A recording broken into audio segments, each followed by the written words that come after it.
চৈত্র সংক্রান্তির মুখে অকাল বৃষ্টি, ভিজল শিলিগুড়ি। স্বস্তির ছোঁয়া নাকি নিত্যযাত্রীর ভোগান্তি? চৈত্র সংক্রান্তির প্রাক্কালে আচমকা অকাল বৃষ্টিতে ভিজে উঠল পাহাড় ঘেরা সমতলের শহর শিলিগুড়ি।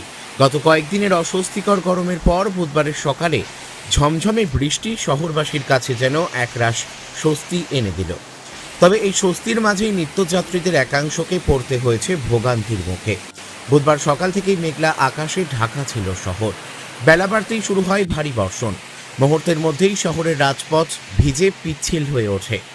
আচমকা এই বৃষ্টিতে বহু পথচারীকে নিরাপদ আশ্রয়ের খোঁজে ছুটতে দেখা যায়। যারা ছাতা বা রেইনকোট সঙ্গে নিয়ে বের হননি, তাদের অনেকেই ভিজে একাকার।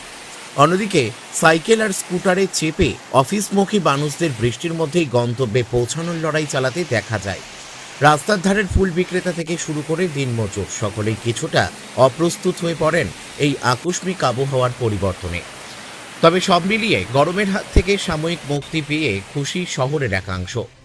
আবহাওয়া দপ্তর সূত্রে জানা গেছে, এদিন সর্বোচ্চ তাপমাত্রা নেমে এসেছে 28 ডিগ্রি সেলসিয়াসে ও সর্বনিম্ন তাপমাত্রা 18 ডিগ্রিতে। বৃষ্টির সম্ভাবনা ছিল প্রায় 55%। সঙ্গে পূর্ব দিক থেকে ঘন্টায় প্রায় 5 মাইল বেগে হাওয়া বইতে দেখা গেছে। আবহাওয়াবিদদের মতে এই মেঘলা পরিস্থিতি আপাতত কাটার সম্ভাবনা কম। আগামীকাল বৃহস্পতিবার শিলিগুড়ি ও সংলগ্ন এলাকায় বৃষ্টির দাপট আরও বাড়তে পারে বলে পূর্বাভাস দেওয়া হয়েছে। অকাল বৃষ্টির এই দ্বৈত রূপ, একদিকে স্বস্তির ছোঁয়া, অন্যদিকে দৈনন্দিন জীবনে সাময়িক ব্যাঘাত দৃশ্য।